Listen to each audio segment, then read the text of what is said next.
करवा चौथ पर जरूर पढ़ी जाती है साहूकार की बेटी वाली व्रत कथा। पति की लंबी उम्र के लिए सुहागनें 20 अक्टूबर को निर्जल व्रत रखेंगी। इस व्रत में शाम को चंद्रमा को अर्घ्य देकर व्रत खोला जाता है। इस बार 20 अक्टूबर को चंद्र उदय रात 7:40 होगा, जिसके बाद महिलाएं चांद और पति को छलनी से देखकर जल ग्रहण कर व्रत पूरा करेंगी। इस दिन कार्तिक कृष्ण तृतीया तिथि दिन में 10:46 तक रहेगी।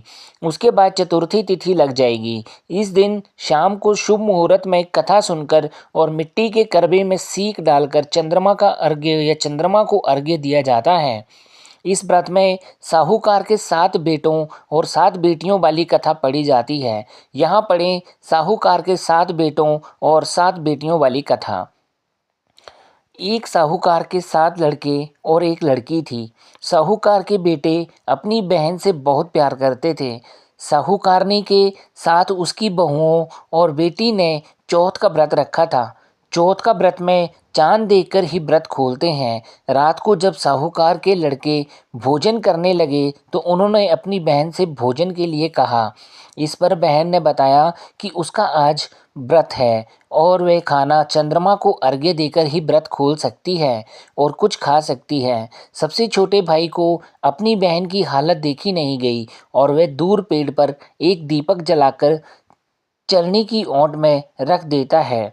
दूर से बहन को दिखाता है। छलनी की ओट में रखा दीपक चांद की तरह लगता है। ऐसे में वो ऐसा लगता है जैसे चतुर्थी का चांद हो। बहन ने अपनी भाभी से भी कहा कि चंद्रमा निकल आया है, व्रत खोल लें, लेकिन भाभीयों ने उसकी बात नहीं मानी और व्रत नहीं खोला। बहन को अपने भाइयों की चतुराई समझ में नहीं आई और उसे देखकर करवा उसे अर्घ्य देकर खाने का निवाला खा लिया।